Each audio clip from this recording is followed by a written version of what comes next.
Welcome back to another episode of the Return of the Roar Sacramento Kings podcast presented by Sactown Sports 1140. My name is Brenden Nunes.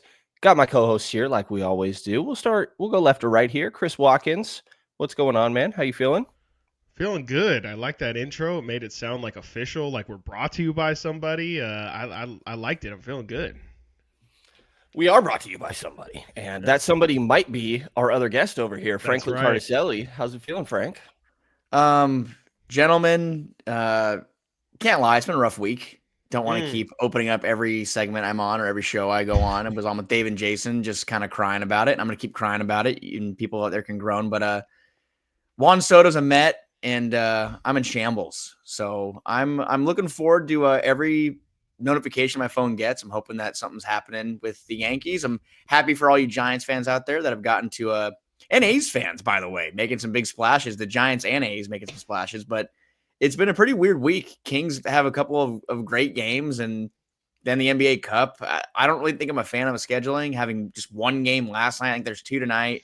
That's a little better. And then tomorrow, two more, I think. But one game over a 7-day period for the Kings, but I guess it's coming at a good time. Chris laughing at Luis Severino over there? Or? Yeah. Hey, man. It's just not all splashes are created equal, you know. Hey, man. Frankie can tell us all about Luis Severino, I'm sure. A's have to spend money. If from everything I've been reading and gathering, that was like hey, who is going to take our money? Because the MLBPA is getting on the A's for not spending money. So they're throwing $25 million a year at Luis Severino. Like, I don't know. Ooh, he's a good pitcher. Don't get me wrong. But, I mean, he's fine. But he will be the ace of the A's in Sacramento next year. So before we dive into Kings, I want to pull back the curtains a tiny bit on this Soto signing because I was sitting next to Frankie when this happened.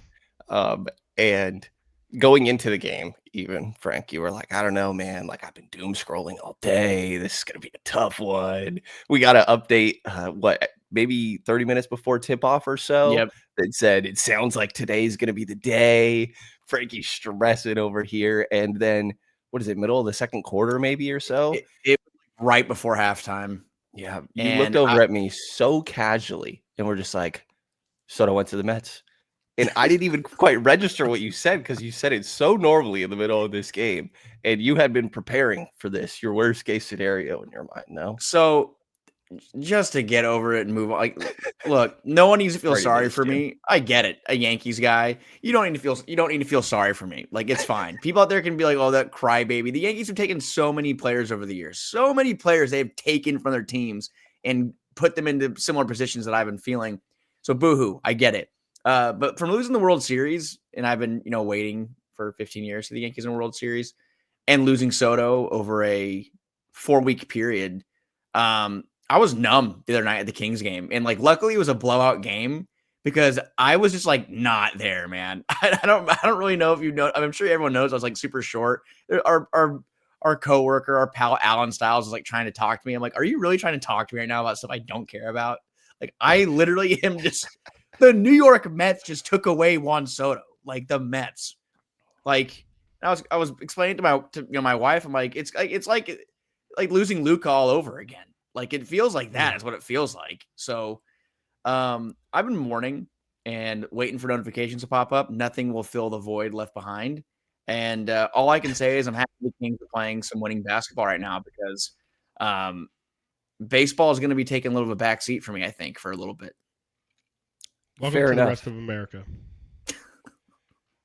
Fair enough. I might lean into it a little bit until maybe my Adamas hype starts to die down a little bit, but pretty hyped right now.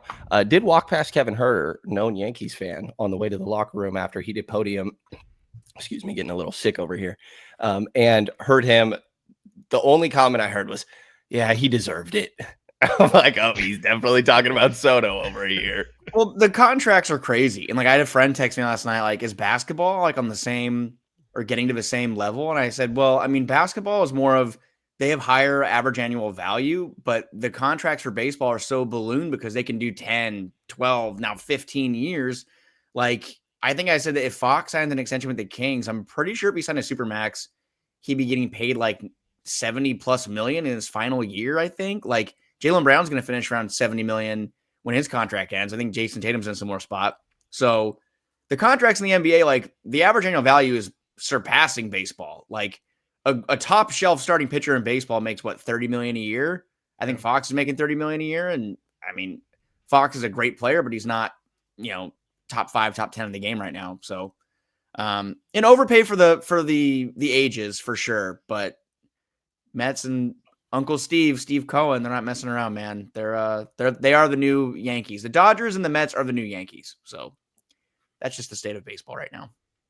Absolutely. And maybe Kevin Huerter had a little extra motivation going into that night, locked some people in, some people check out a little bit, but Huerter seemed to be locked in. 10 of 14 from the field. He played about 22 minutes, had 26 points against the Utah Jazz, which was a season high. Also a season high, 6 made threes. That's on 9 total attempts. And the Kings just whooped the Jazz, 141-97. This game wasn't even close. It seemed like in the first quarter, I think it was a little back and forth. The Kings only made one of their triples, and then they absolutely just explode. We're going to get to the point where, there were some comments from Mike Brown postgame where he doesn't want the story to be about three-point shooting, but I think we do need to talk about the three-point shooting a little bit because there's so much variance when this team shoots well versus when they don't. And from their perspective, nothing was created any differently necessarily in this one. But if you guys noticed a theme over these last 4 or 5 games, over the last 5, they're averaging 127. They've put up 140 in 2 consecutive games. Like the offense is just totally humming right now. Could start with you, Frank. Is there any differences that you've kind of noticed with this offense recently? Yeah, the ball movement has been a lot more crisp and fluid. And I feel like that just kind of is, give credit to whether it's Mike Brown or the organization feeling pressure or Malik speaking up. There was something that made a change have to take place in that starting unit. And over the first 20 games of the year, they're averaging 24.2 assists per game, 3-point shooting percentage is around 33%. The offense just wasn't fluid. It wasn't crisp. You have guys like De'Aaron Fox and Domantas Sabonis, DeMar DeRozan, players who can, create not just for themselves, but for others. And Malik was somebody who we knew he was the leader of that second unit. But how would it work in a starting role? And we've learned so far that putting him in with that familiarity with next to De'Aaron Fox, who is even playing a little more off ball in those kind of situations, it's freed up other people to get open looks. And even Keegan Murray has been benefiting and knocking down more of his 3-point shots than he was before. But Kevin Huerter is somebody that the mixing and matching a little bit, you're saying, it's paying dividends. And it's making sure that shooters are getting more open looks. And that's one thing, too, that you can kind of credit to, I guess, the shooters knocking down looks, that the ball movement's has been stronger. They're at 31 assists per game over the past 5 since Malik moved in the starting lineup. That's second in the NBA during over the first 10 days of December. So the ball movement's been better, but you can get as many open looks as you want. You got to knock down the shots. And Kevin Huerter right now, the kind of confidence and people are kind of pointing to is he shooting without a hitch now? Like the shot doctors are coming out kind of trying to figure out if that's what it is, but the confidence is there. And I feel like the most important thing with Kevin Huerter, and we've talked about it before, I'm sure we'll talk about it again, it's all about the mental headspace. And last year you could tell he just was not in a good mental headspace coming off the bench. It hurt him, I think, to be moved into a reserve role. It affected his on-court and off-the-court, I mean, all aspects of his game. But right now it looks like he's buying in. And with Malik Monk playing at this level and Kevin Huerter playing in a bench role, like they kind of flip-flopped, and it looks like it's working out. Yeah, I mean, to me, I hate to be Captain Obvious, but it's more so the second thing, like where they're just hitting the open shots that they weren't hitting before. Like we've read through the numbers throughout this year, and they've been getting opportunities. It's just they've been hitting the open shot rate, the 4 to 6 feet to the nearest defender. For whatever reason, that number's just been incredibly low, and maybe this is just some kind of progression to the mean, I guess. But yeah, it's really clear that Kevin Huerter is the real example of exactly what we're talking about here. I mean, you see just how simple it is of Kevin Huerter makes his shots, and then all of a sudden everybody just thinks he's playing great now. And I really do think the big difference is just that his shot is finding the bottom of the net. And we know he's a very capable shooter. He's been hovering from 38 to 40% from 3 his entire career, and really what we've seen the past year and a half, to me, has been the anomaly. This is what we've been knowing Kevin Huerter is, and it was weird to see him miss at the rate that he was this past year and a half, I guess you could say. And it just didn't feel right. And I hope Keegan Murray's turnaround is right around the corner too, because I think you start to see him making some of those wide open looks that he's missed. Really, you can throw him into the year and a half conversation maybe as well. But yeah, to me it's kind of crazy, but it is as simple, Brenden. And I even think you tweeted it out after one of the games. It can be just as simple as they're making their shots where 2 weeks ago they were just missing it for whatever reason. And that's the frustrating thing about basketball. That can be the frustrating thing about sports. Sometimes there is a direct reason. Hey, Mike Brown's been practicing these guys a ton. Sometimes it is just, I don't know, man. I flicked my wrist a little bit harder and it went in this week. So I don't really know if there's an exact reason why, but it just feels like for whatever reason that shot is falling way more than it was really the entire season. I'm with you. I think this is a team that their identity needs to be offense, just how the roster is constructed.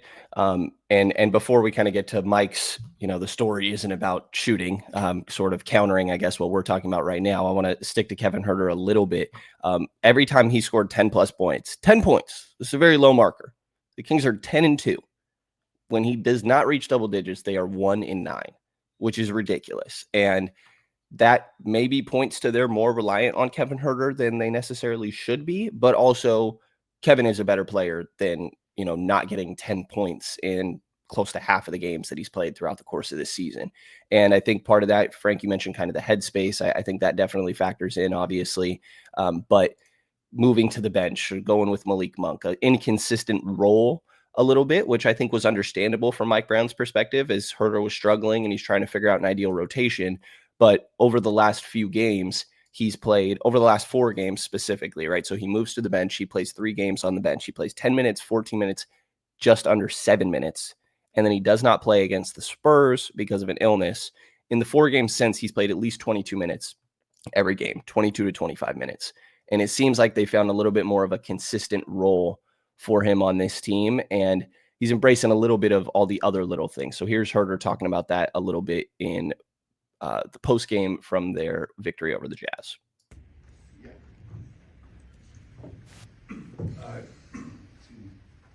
Kev, great game for you, season high in points. Just the up and down nature of things. You've kind of had some signs that maybe it's coming for you. Like just how did it feel tonight? How has it felt lately? And how does that feel for you after kind of where you've been?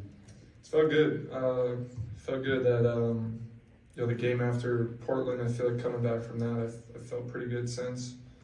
And, it's sometimes just a numbers game. It's going to come back. You got to trust it, continue to put the work in every day, and just look at the rest of my career and trust it's going to come back at some point. All right. Honestly, not quite the clip that I thought I had cut, but that one is also relevant. One other quote I will read that he talked about at the end there was that he has been getting more of a consistent rotation on this team. And that quote would be, quote, "It's been consistent. Right now, I know when I'm coming into the game. I know when I'm coming out of the game." He talked playing 2 12-minute straight stretches. And I would imagine as a little bit of a rhythm guy, which most shooters are, that getting that extended run all at the same time is probably helpful for catching a little bit of a rhythm there. And the Kings obviously need him. Malik has looked really good into the starting lineup as well. They have a 125.7 offensive rating with that starting group. The defense isn't quite as good necessarily, but the offense is totally humming. And like I mentioned, that's what in my mind should be their identity and where their strength lies. Anybody have, before I get to this Mike Brown, the story isn't about making shots. It was kind of a weird, I don't know how to say this, like a weird vibe from Mike Brown, I guess, in that Jazz game. It just felt very directed, like he was trying to prove points. And obviously you see that with some of the possession after possession, which we'll play a little bit of. But saying, I hope the story isn't about this, means he's paying a little bit of attention to what the story has been. Right. And trying to correct that a little bit, which somebody obviously as connected to the situation and directly to do with it is Mike Brown. I think he's the right guy to be listening to here. Yeah, and I do think that it would kind of raise some eyebrows for sure, just kind of how it was the pregame presser. And Mike just it seemed like from the get, a little bit of edge to him, which is usually unlike Mike. Usually he comes in, he's like cracking jokes, he's smiling. Wasn't the case. He just kind of came in and just took the first question, and the emphasis he was putting on the way he was talking and his body language. I'm not a body language expert, but just the things he was saying and pointing three-point shooting.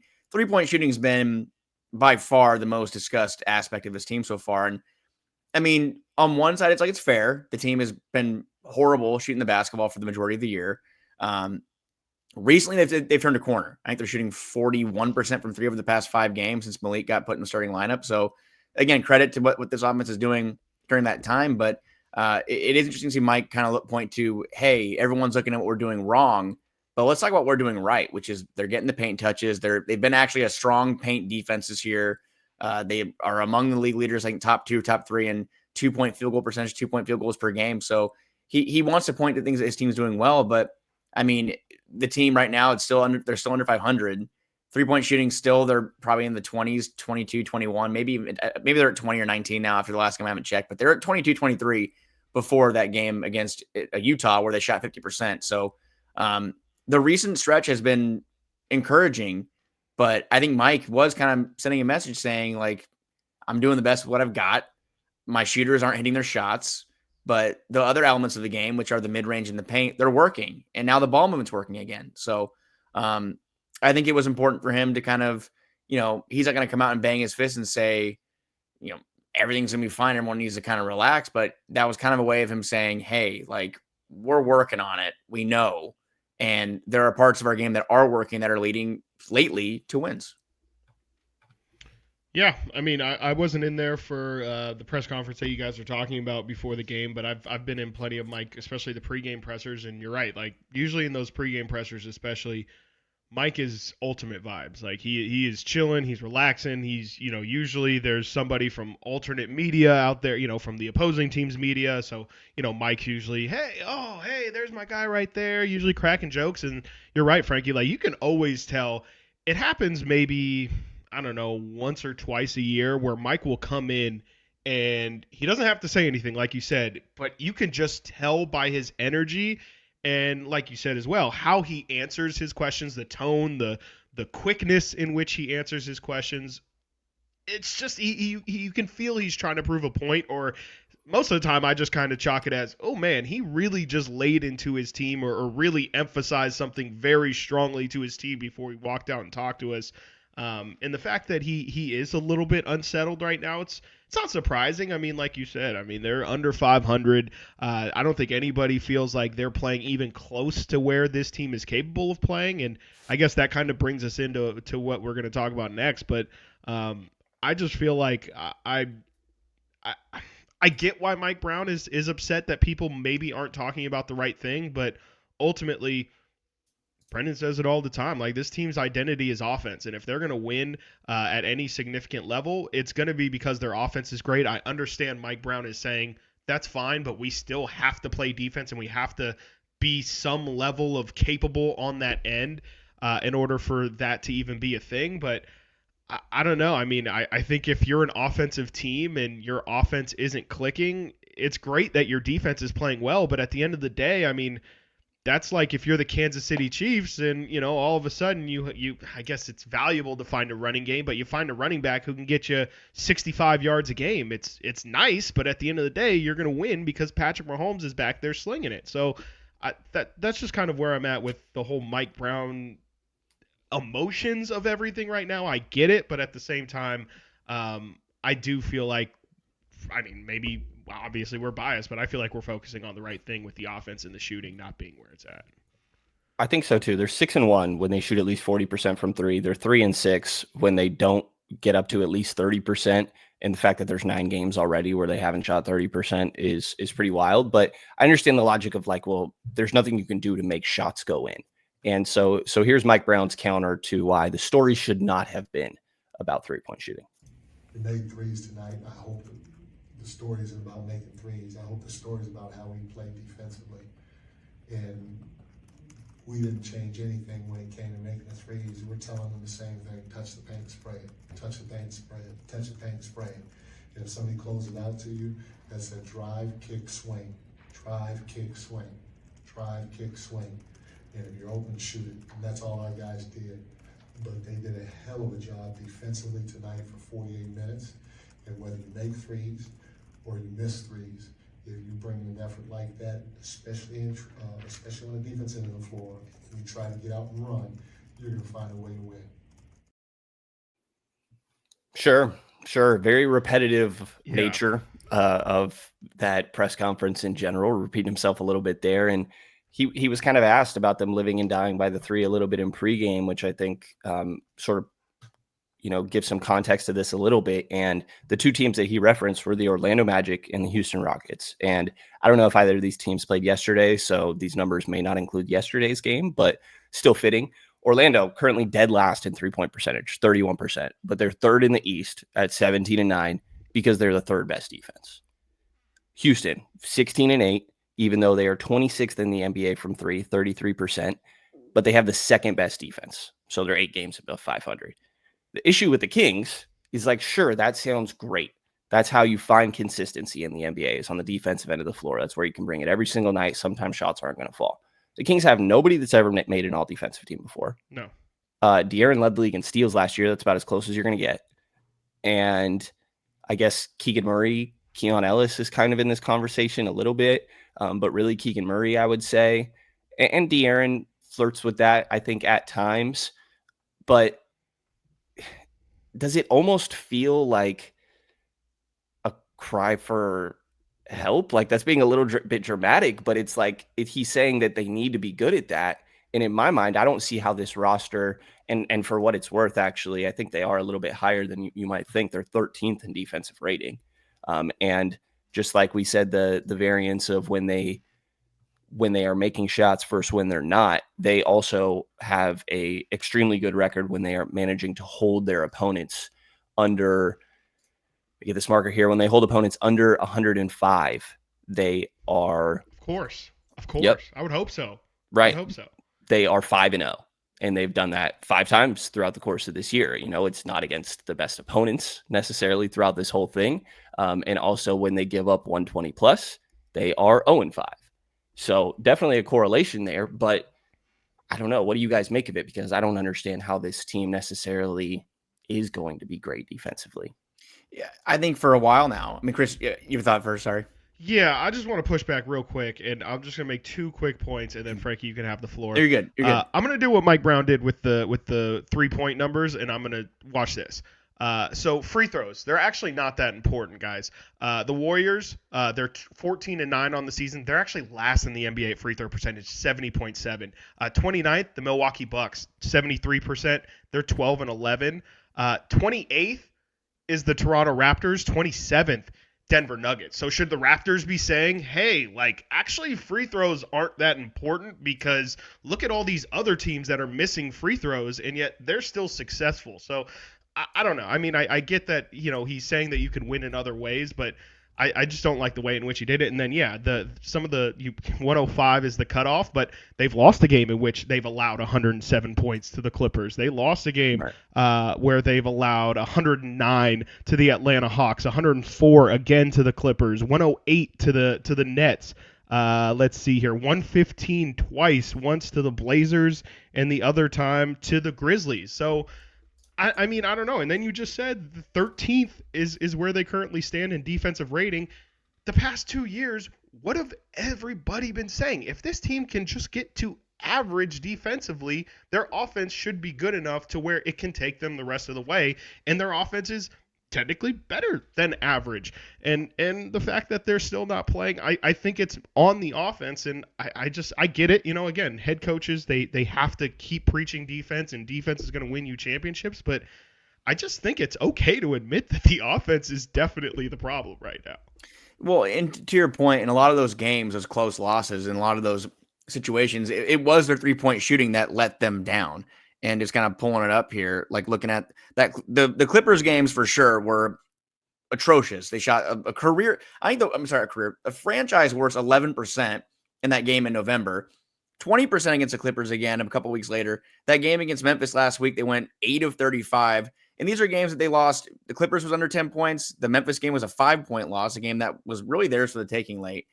So to your point, Chris, and yeah, I agree. The offense has been letting them down. Then on the other side of things for Mike, is it a cry for help? I think Mike's been crying for help for a long time. I think Mike has cryptically, or I guess not so cryptically, sent messages to the front office through post-game press conferences, maybe behind the scenes. We don't know. Probably they need help. They need depth. We're talking about a team right now that's 27th on the offensive side of the coin, 27th, 28th in bench scoring per game. Malik Monk is now a starter. Kevin Huerter is showing you things in a bench role, but who else is rounding out that second unit right now? Jay Crowder, who was not supposed to be on the team this year and who's 34 and, not the NBA player he was a couple of years ago. And then down the line, you have Alex Len, who plays sporadically, Jordan McLaughlin, who I think looks good when he's on the floor, but Mike doesn't really go to him very much, maybe because it's a size thing, I'm not sure, but takes care of the basketball. But they need depth. We talk about it all the time. I think we talked about it, probably every night we watch a game. They're to me, like they're two bench contributors away from being like a pretty good team. Whether it's Dorian Finney-Smith and Cam Johnson, or you put Cam Johnson in the starting lineup and you slide Malik back to the bench, I'm not sure. There are a couple players of that caliber away from being back in the conversation of, okay, maybe they're a top 6 team in the West. But right now, I feel like if the positives have been great over the past, 5 games. I think Malik in the starting 5 has been great. Kevin coming alive. We'll see if it lasts. But are we going to keep us kind of playing ping pong back and forth with, okay, they play great against a couple of bad teams or teams that should be bad, and then they're going to play good teams close but lose, 5-10 point games because they struggle against opposing defenses that are superior. So I'm looking at it as the same thing that we've been kind of looking at for the past couple of years now. And the DeRozan move was helpful, but to me, it's Monty McNair in the front office. We did a blame pie with Alan last week about who deserves more blame. And I gave 40% of my pie chart to the front office, and everybody else is in the 20s, like players, coaching staff down the line. They need to make upgrades. And that's easy to say. Like, trade season starts technically on the 15th when people that sign, I think, in the offseason are eligible to be traded again. So we could see moves happening soon, but there's going to be a lot of people calling Brooklyn asking for those forwards. And maybe there's more people, more obscure players that are going to become available down the line. Teams fall out of the playoff race, but there's no way we can feel confident about this group, maintaining this level of play for the next 50 plus games, because it's asking for a lot of your starters, a lot of your training staff, a lot to stay healthy for the players. There just needs to be more bodies on the floor, in my opinion, for Mike Brown. Yeah, hard to disagree. I mean, and then when you try to look at like the trade potential layout, you mentioned there's not many sellers, or at least ones that project to be right now. Like you mentioned, Brooklyn, I think, is an obvious one. Utah is in there. Washington for sure. They can't win any games. Anybody want a Marvin Bagley possibly? Rashawn Holmes. Rashawn Holmes, Don't get me started. If you were to ask Alan, Jordan Poole, he brings up Jordan Poole every time I see him. I'm like, you're delusional. You're a crazy person. But, I mean, yeah, like you mentioned, Washington, Brooklyn. Could New Orleans? I'd keep tabs on that one a little bit. There's some wings forwards there that are interesting. 5-20 right now. That is insane. I was gonna say Valanciunas as a depth piece, but I realized he's on Washington, so he could become available. That was kind of the thing I was wondering when he signed there. I'm like, is he just going to be?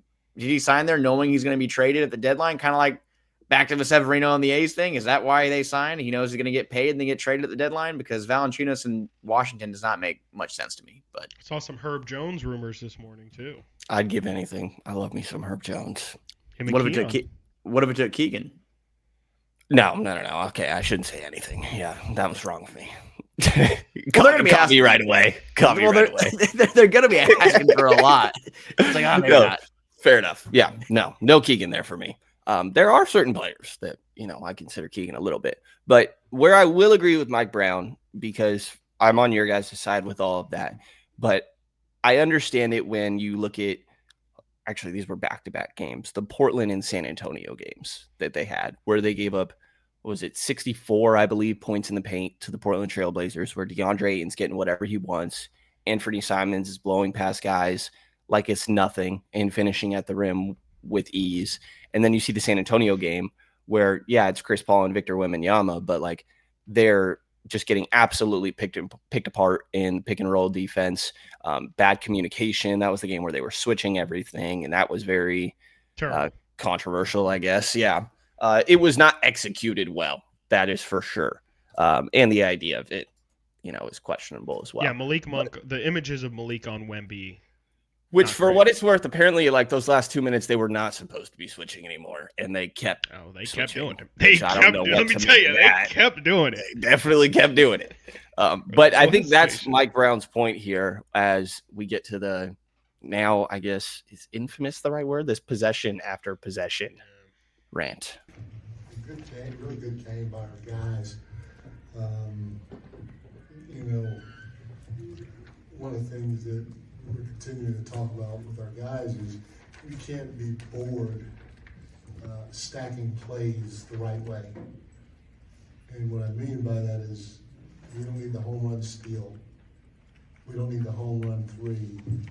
We just need to be methodical by stacking or playing the right way, possession after possession after possession after possession after possession after possession after possession after possession after possession after possession after possession. All right, we could have cut that at any point there. 26 times. I counted. So just because I'm in that front row, I can't see anyone's reaction, but what were you doing when that was going on? Because I was like, is this supposed to be funny? Like it was hard to keep a straight face, but I was trying because Mike was not smiling, man. So I was kind of like, it's really funny to me because clip like went viral outside of Sacramento too, just NBA wise. And I see like TikTok comments saying like, how are people not laughing? And actually after he finishes it, after he says the final possession, he says, you all get my point. We all do kind of laugh. But in the moment for me, I just kept thinking, oh, this is about to be the last one. No, he's still going. Maybe this one's going to be the last one. No, he's still going 26 times. But that to me tells me that man's pissed off. Like when you go past the point of comedic timing, and Mike Brown knows comedic timing, that guy is comedy. It's natural for that guy. That's making a point. That's a man who's pissed off and is overemphasizing his point in like out of annoyance. Like it really was, you could tell he's aggravated, which is why you can kind of feel the tension. You really can feel it. And people have brought it up, to us, and we've heard there is a lot of tension around the organization right now, and between, I'm sure, Mike Brown, the front office, the fan base, things are not good. And just kind of going off of that, while it's funny and people are kind of pointing to it and it's a good time, it's out of the ordinary for Mike Brown in his Sacramento tenure. Like that's not something he usually does, or if he does, he's laughing while doing it. He's cracking a smile. Exactly. And even when he was done, he wasn't laughing. He wasn't really smiling. So, I'm not sure if you guys took it that way, but to me, that I took it as like, this man is just like on a mission and is, not so subtly voicing his, displeasure. Yeah, I mean, I definitely, you mentioned Mike Brown's comedic timing. I do think that he even in that moment displayed excellent comedic timing because he understands that every good joke comes back around. And I think like the first 6 times it was like, yeah, after possession. And then like the next 10 times it was like, this is like not funny. He's like really serious. And then it came back around. Yeah. I was like, we do get it. He did it enough times where, it became full circle. A full circle, yes. Socials thought that this was AI or like people played it on repeat or something. I definitely had that because, again, I wasn't there for that presser, but they showed it on TV, actually, on the NBC broadcast. And it was one of those where I was like, this is either on a loop or he's like really not messing around. And like you said, Frank, I mean, he was not smiling even when he was done.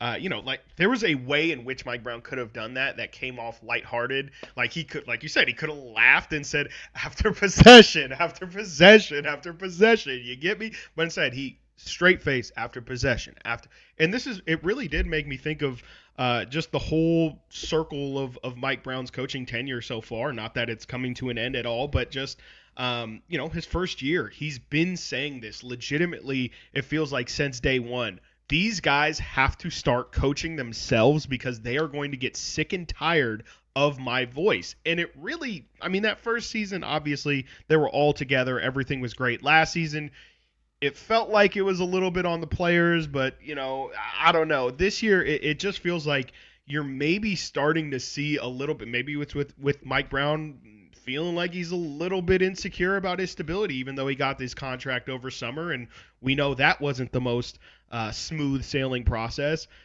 I just kind of wonder if maybe Mike Brown's starting to feel like exhausted, and not necessarily in a I don't know how much longer I can do this kind of thing, but maybe he's really starting to feel the effects of what he prophesized all that time ago, is that he's like, I don't know how many times I can tell these guys that they have to lock in, they have to play defense, and that it's not just a, hey, go make a couple plays and that's defense. It's every single play you have to go make an effort, and that's obviously what he was saying. But I start to feel like Mike Brown feels like his guys, I don't want to say he's losing their ear, because that starts to approach into the territory of, well, if you don't have your player's ear, what are you doing as a coach? But I do kind of wonder if he feels like maybe his messages aren't getting through anymore, or at least now. Little stuff like he said that they had to re-emphasize at the beginning of the year. Which this is kind of crazy in my mind for an NBA team. Mike Brown said he never had to do this with another NBA team, but they like went through the basics of how they want their guys to close out. Right. And like high that five. Was at the end of last year, was it not? I think it was. Well, they talked about like closeouts a lot last year, but I think that was also talked about beginning of this year.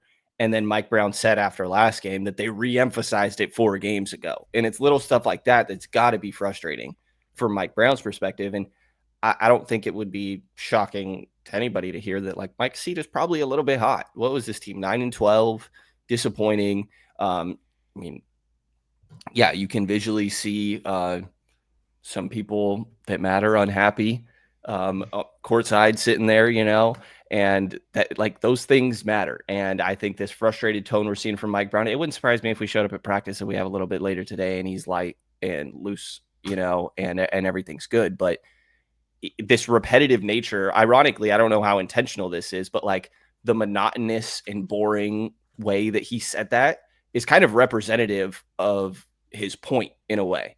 Like, don't go for the home run play. It's going to be boring. He said that to hear me say this. Times. Right. Don't hit home runs, hit singles. He said that 10 times throughout his tenure so far. Always said it a bunch after that last game. And it's like, it's going to be a little bit boring to hear me say this 26 times. It's going to be a little bit boring to do this 26 times in a row, but you have to sort of have that discipline. And, you know, in the other clip that we played earlier, he says, touch the paint and spray it, touch the paint and spray it, touch the paint and spray it. He repeats that 3 times. He says, drive, kick, and swing, drive, kick, and swing, drive, kick, and swing. He repeats that 3 times. Like, he is trying to hammer down points. And after he finishes the 26 possessions after possessions, he says, we just need to be methodical and locked in to play the right way on both ends of the floor for 48 minutes. And if we do, we're going to have a chance to be really good. If we don't, we will be really bad. Okay. Yeah. Again, no, I think it's unfair that if his seat is hot, which there's no indications that really is the case. I think that the fact that his extension is, I think that there's been some confusion. I think this is actually still part of his extension. I think that people think the extension starts next season. I think that the extension is now. It's just they added an extra year, I believe, was the extension. Am I wrong there? Or added 2 I think years? you're right, because I believe he opted out of what would have been this year's initial deal. Yeah, and they tacked on 2 more. So I think he has this year and then 2 more, to my understanding. I believe that's right. I'll have to check this after. We'll double check. But look, from what the outcry was, the public outcry of giving him an extension, and the majority of people were demanding it, like at least on socials, they were. To turn around and let him go 6 months later would just be a Kings just reverting back to how they were in the 2010s kind of look. And again, I don't think it's very fair. I don't think Mike Brown should be the first person to have to answer, consequentially of any shortcomings the Kings have. Monty McNair's had 4 years, I think, actually, to build this team and to adjust and improve. And yeah, getting DeMar DeRozan was great. And that speaks to the fact that the public perception of the Kings has changed. Players are more open to playing for the Kings than they ever have been since the 2000s. Take advantage of that. Like, you need to take advantage of that. And if you don't, and we're in February and the Kings are still losing games, I'm not really sure why Mike Brown should be the first person that has to fall for that. But that also could be a reason why he's showing frustration and why he's, I don't want to say lashing out, but or acting differently. Is the man needs help. He needs some help bad.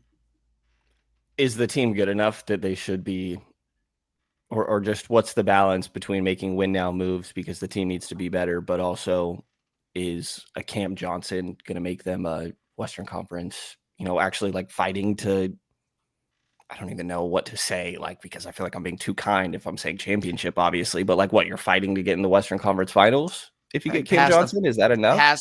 I think that's where you have to be. Or you can put it it's all about kind of raising the bar, right? Who is going to elevate you to win a playoff series for the first time in 20 years? They haven't won a playoff series since 2004. So who can you get to, raise that benchmark? I think making the conference finals would be great, but I feel like if you're not progressing, you're spinning your wheels. And if the Kings do anything but, let alone make a first round this year, I think that a lot of heads are going to roll. And I do think that at a certain point, it's going to come time to really roll the dice. Yeah, they did it with the Sabonis trade. The DeRozan trade was even kind of roll the dice. They have the protected first round pick swap, I think, with San Antonio down the line. We'll see if that hurts them in half a decade or 7 years, however long it is. But at what point, with Fox about to be in a real contract year next year, Sabonis turning 28, DeRozan 34, Keegan on, I think, the last year of his rookie scale contract next year. At what point do you really roll the dice and say, okay, we're putting all of our chips into this core?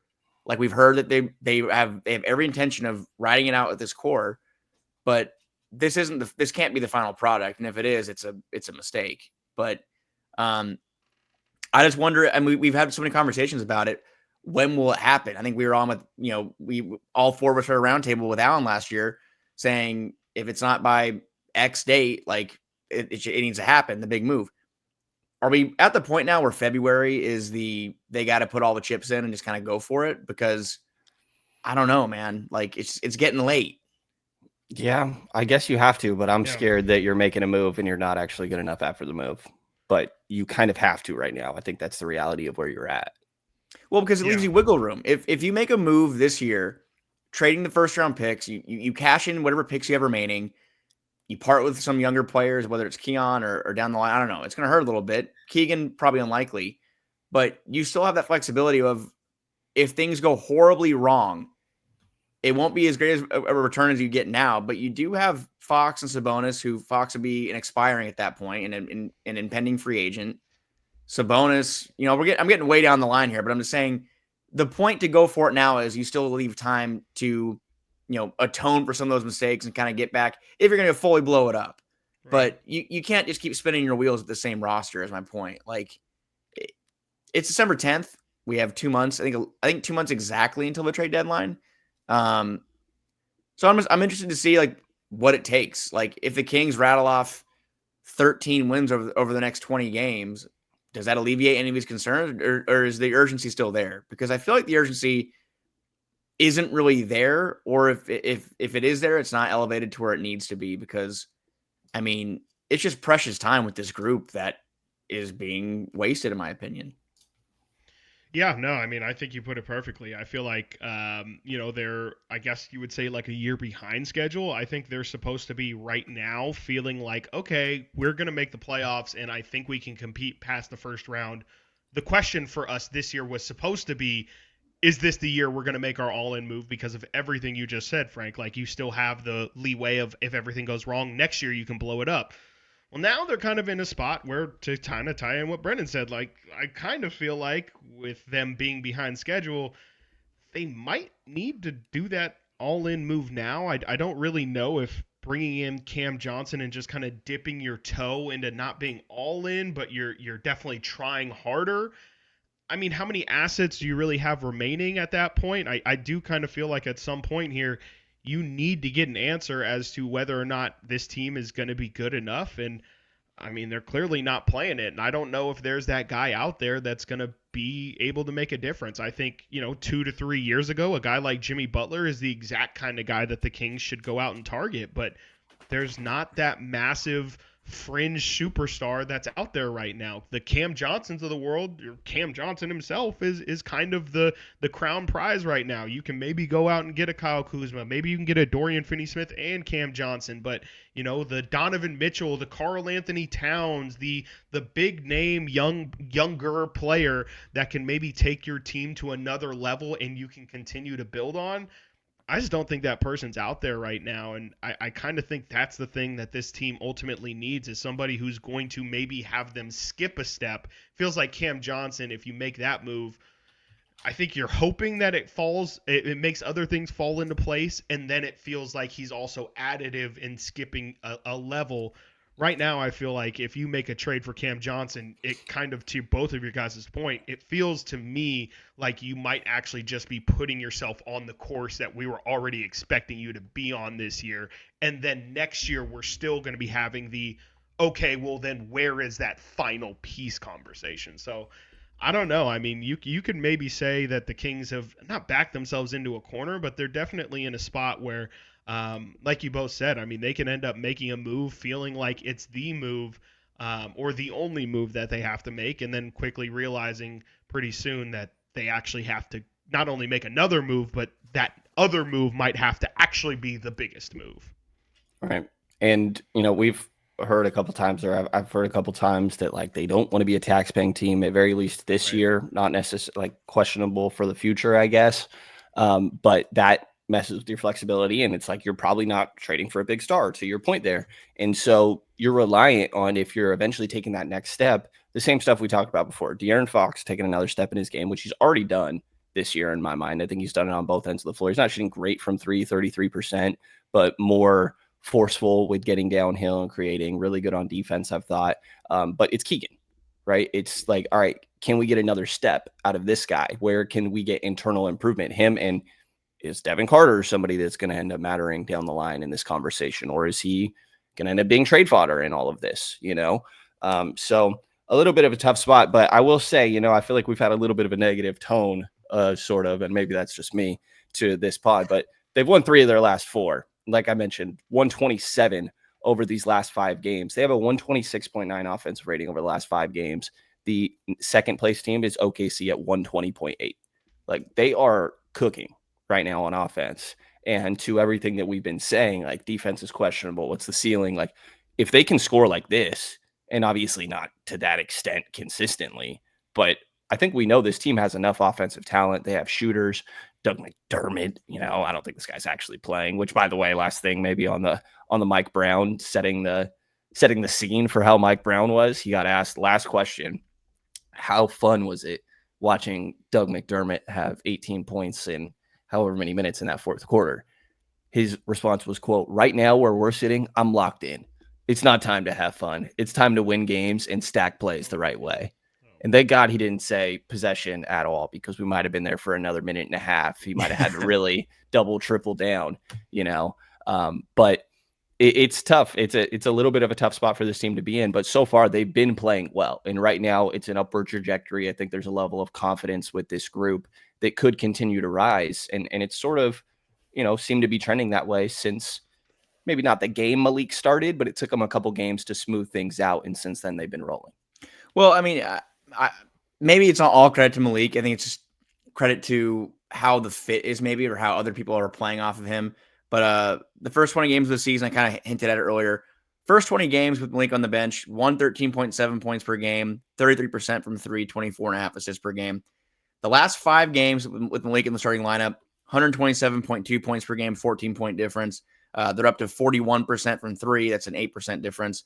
And they're up to 31.2 assists per game, all while leading the NBA during that time in assist to turnover ratio, the 3-to-1 there. They're first in offensive rating.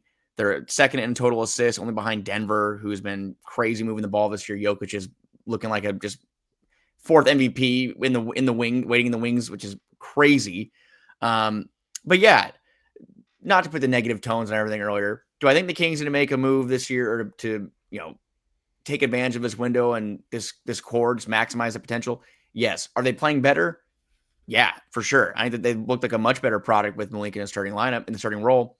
But at the same time, people are pointing to their competition, and a quarter of their wins are against Utah for sure. And like the thing is, I think That's that crazy. a quarter of the wins are against Utah this year. So look, they're starting to show signs of life. That was the most important thing. They're going to play 9 of their next 12 at home. They play in New Orleans on Thursday. They don't leave the state of California after that for a month until they go to Boston on a January 10th, I think. So we're talking about, first of all, we're going to be around each other a lot. Can't wait for that, fellas. But then the Kings can take care of business at home. Like they need to, which they all talk about it time and time again. They need to become a good home team. This is a stretch where they need to do it. And like the opponents are going to face, just to pull them up, the opponents are going to be facing, they get the Lakers twice. They get Denver on Monday. The Pacers, who've been horrible. And they get Detroit, who, no offense to Detroit, they're Detroit. So the time is now to kind of make your move and strike, and we'll see if they can take advantage of it. But no doubt they're playing better basketball. Brenden, I feel like you're getting Brenden, I feel like you've been getting really close to just like merging all of the Kings taglines these past couple of years. I feel like you've done the climb together, the all in, and the stack days. Like, well, maybe it's Mike Brown, I guess. Maybe he's just bringing it all full circle, but that's just something I noticed with that Doug McDermott quote. Trying to combine them in my head somehow, guys, we need to like stack as many days as we can. And, really the only way we're going to do this is if we're all in on the same mission. climbing and together. If we're climbing together. If we are all climbing the same mountain day after day, we're getting there. We'll workshop it. We'll workshop it and get back to it. But I think Stack Days is my favorite. Stack Days is a good one. I think that one's a Rico Hines one originally. Yes. Stack Days, keep climbing. Are we missing anything? I guess 1% better every day goes with the Stack Days. I think that's, there's some other hot words. Hot guys this year. Sorry? Hot guys. Okay. Doug McDermott. That one on the broadcast. Yeah. I did not hear that one. A fun fact before my dog is going crazy over here. Sorry if you didn't hear her. They're in their sweaters. They went on a walk with their mom. It's cold. In their sweaters. They're in their sweaters right now. I'm serious. My other dog Mose has a sweater on. It says Squirrel Patrol. So he's really just on the clock right now. Already a dad. Talking about mountain climbing, do you know that the smallest mountain range in the world is actually near Yuba City? Oh, the Sutter Buttes.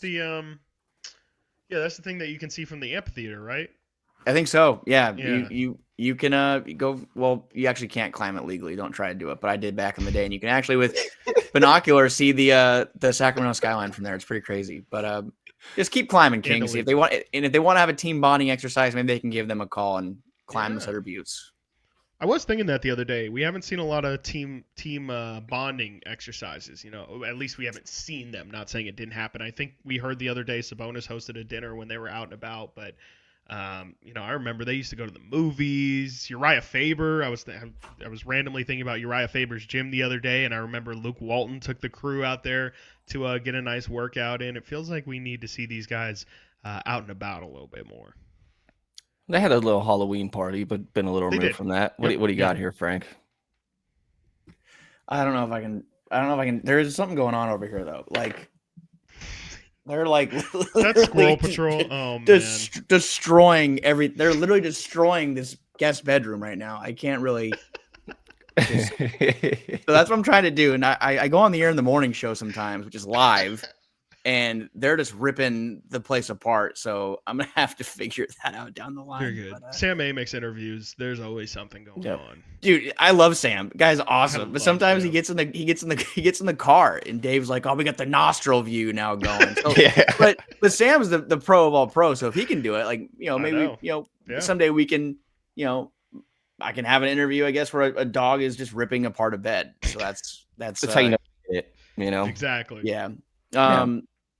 Any closing Anything thoughts else before we get out of here? Yeah. No, we got practice today, and I guess we'll either all three of us, or maybe the two of you. We'll get back soon though, and just nice little vent sessions, fellas. Do we think the tone is going to be similar for Mike at practice, or are we expecting more? I'm thinking more light. I'm thinking lighter. I think a little lighter, but still like mostly serious. Like I think that he's going to portray in kind of have that sense of like, we need to get stuff done until Right. until like the Kings are above 500, then maybe he can relax a little bit. But my closing thought is I don't really care what's going on like with New Orleans. They need to win that game. They're 5-20. I think New Orleans is like they're 1 and I don't have it in front of me. They have the worst home record in the NBA, I'm pretty sure. No Brandon Ingram, no Zion. Yeah, they have McCollum. Yes, they have Herb Jones. Yes, they have Trey Murphy. I mean, for the Kings, I just don't really care. Like they need to win these games that they quote unquote should win. So that's coming up Thursday. Yeah. No, I mean, I just feel like you guys said it earlier, but they have to go on the run like now. At some point here, they if they really want to think that they're a good team, which I still am holding on hope that they are, their record has to reflect it at some point. Right now, a couple games under 500. They've been a couple games under 500 for a while now.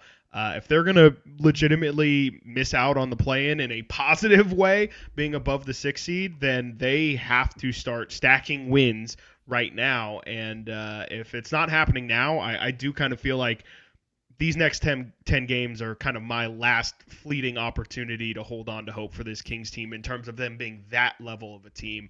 If they don't figure it out here soon, I kind of think I'm done hearing about this team being anything but a potential end-of-season scrappy team, and we'll just kind of have to see where things fall from there. But they have to start proving that they're actually a good team here at some point. Yeah, getting out of play-in discussions should be the goal over the next 10 or so games.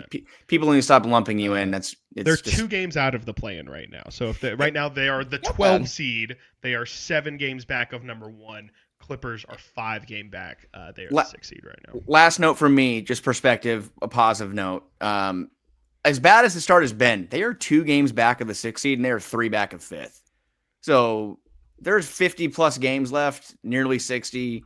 Yep. A lot of games to play, a lot of basketball to be played, and I'm sure we're gonna have a lot more conversations, but it's still very early. Absolutely. A win streak could change a lot. And with how good this team can be offensively, sorry, Mike, I think that they have a chance to still do that. And they need to not just be horrible defensively. But I've been on my toes a little bit because if things continue if they have a bad run, I'm just, keep your notifications on, I guess, is all. Not reporting anything, but like just the history of the team, the state of where everything is at. I think it's easy to sort of read between the lines there a little bit. Not to get ahead of ourselves too, but I'm excited for Monday because Denver has been reeling, and that's going to be a game of 2 very desperate teams that need that win. Absolutely. Well, we got to get out of here, head to practice, but appreciate everybody listening. Be sure to also listen to the radio shows we got on Sactown Sports, 11:46 a.m. to 6 p.m. You can check out all of the great work on our site as well, sactownsports.com, with work from all of us. And if you're looking at this on YouTube, check out the rest of the Sactown Sports 1140 YouTube page, or if you're listening on the audio side, check us out on YouTube over there as well. And subscriptions, likes, ratings, reviews, all of the above, always appreciated. Helps more than you guys realize. And thanks for listening. You'll hear from us again in the next couple of days, guys.